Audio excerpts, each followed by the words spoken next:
my heroes of Evel Knievel. You know, everything that came out of his mouth was cool. You know, if he was successful at one of his jumps, he'd take the whole, you know, stadium out for a drink and have a $20,000 bar tab in '72. You know, I mean, the guy was he was just the man. And someday I hope to take out, you know, 20, 30,000 people for a drink myself.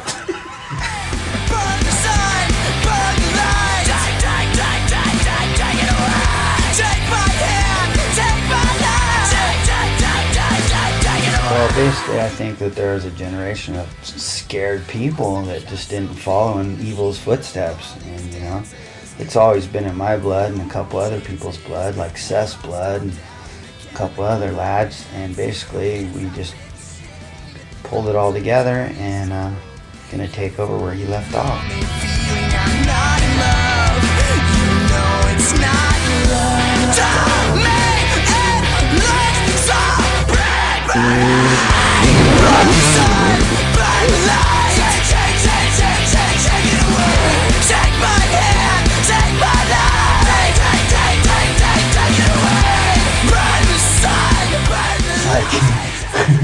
It went from one spectrum of having fun, and now you got to do something damn near suicidal to pull it, you know.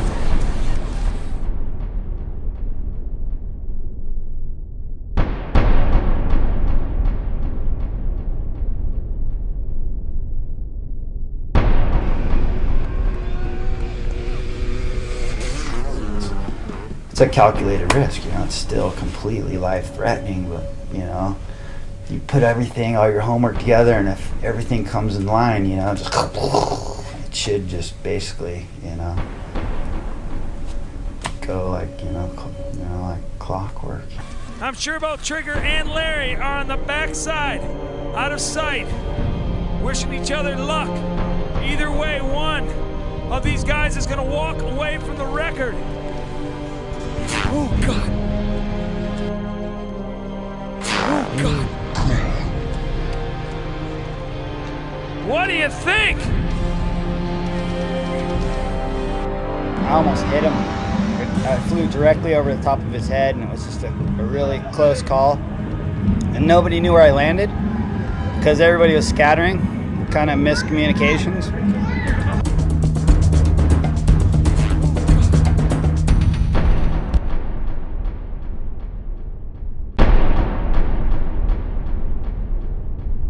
And I was leaving, and Seth Inslow came over to me and goes, "Trig, man, you've got to hit it again," because basically when everyone went running, nobody had an official mark of how far you went.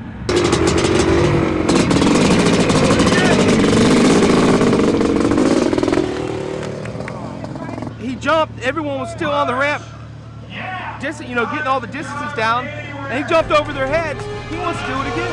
Out in the darkness by himself in the zone.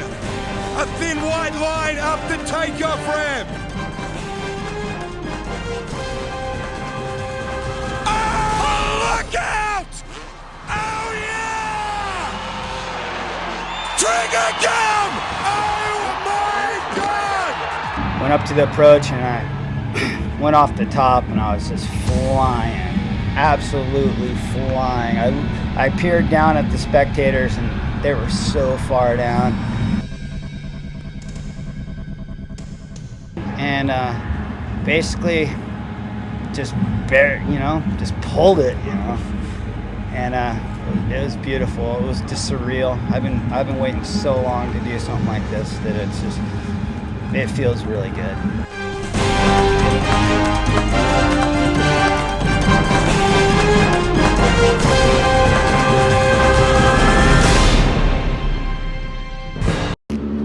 How about the for real Knievels?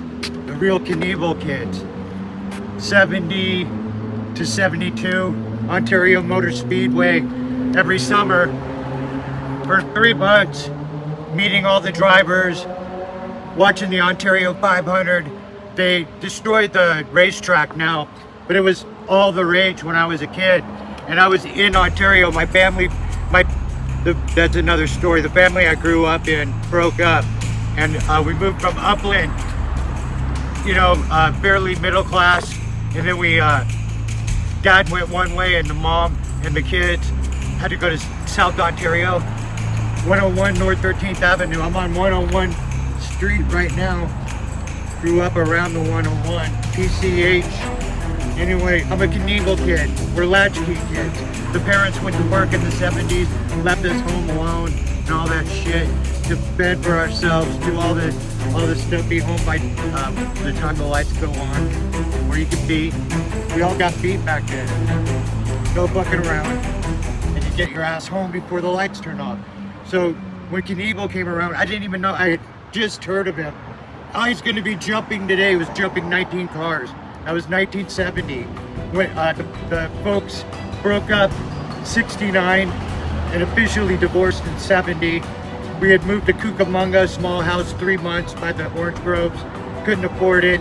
That's when we ended up in South Ontario, 101 North 13th Avenue, and next to a packing house in front of the train tracks.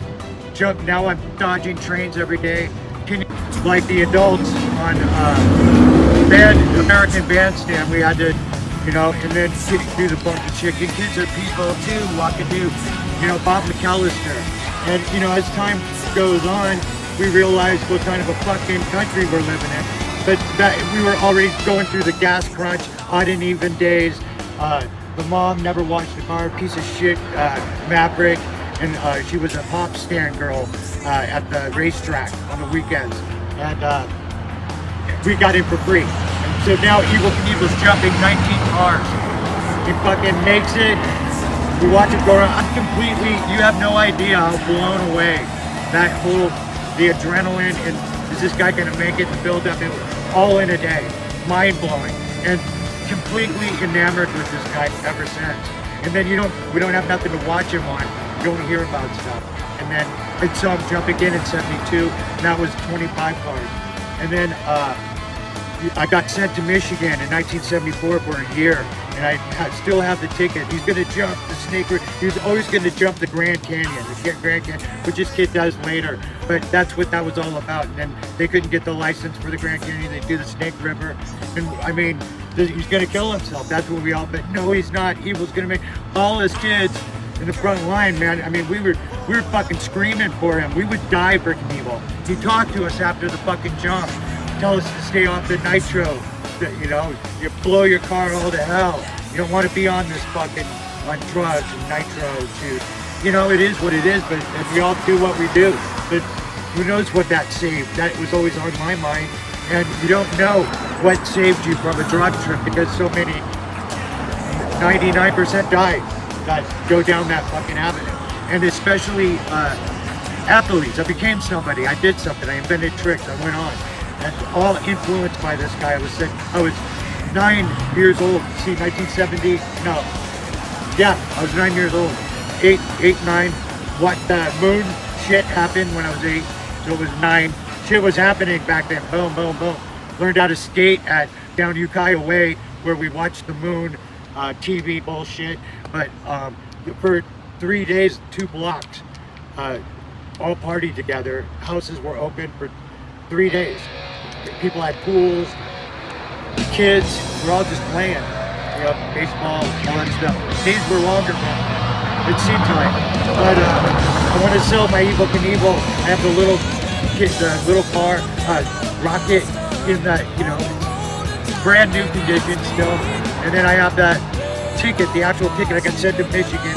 Had to jump in a fucking Peterbilt truck to go stay for a whole. You want to stay there for the summer? Stay there for the summer. And then Wayne wants to stay for the rest of the year. Why not? There's nothing to go home to. Packing house next door in the train tracks, dodging trains every day. But yeah, it was actually really cool in the country. Thank God I'm a country boy. And it was bitten 5 miles from the little town called Coleman. And it wasn't even on the map. So back then you had all 4 seasons. You got to see all 4 seasons, like in the most beautiful part of the country back then. And we had a river that froze over. We ice skated in the winter. Snowmobiles, went deer hunting, skiing, fishing, went to Lake Muskegon, Grand Rapids, Mount Pleasant. They had a cottage in Muskegon. It was pretty crazy. Kalamazoo, Flint, all over Michigan. Anyway, I'm trying to sell my stuff. I'm a real Knievel fucking kid. That's what we call it, okay? And I don't know what Cap's on. I mean, he's like the only other pro that gives Knievel props. But, I mean, we would fight to the death for Evil Knievel. So, I'm sure he's got some brand new stuff. I already sold the one I played with, you know, every day, you know, broke it up. And then I had the one with the key thing too, and that broke. There's so many toys we had that broke. So I have that one. I got a really cool guy got it. But I want to sell the ticket. I have the Trigger GUMM broke Evil Knievel's record. There's footage of Trigger talking with Knievel talking about Trigger GUMM's name, going, oh my god, this name is insane. Trigger GUMM, don't you love the name? So you can look that up. And he was stoked when he was the teammate with Trigger, and Trigger was the first guy to break Knievel's record. I mean, then everybody went nuts. Knievel influence. I'd meet other kids at the racetrack. The mom that's raising me is poking every driver. She, you know, about this high, you know, young, hot pants, and you're getting laid. It was free love everywhere. But I was a Knievel kid, and when I saw Knievel jump for the first fucking time, it was mind-blowing because all the adults, it's the first time I ever saw where the adults actually wanted this fucker to die. I mean, it was like kids against the adults right there. You know, the damn poking every driver.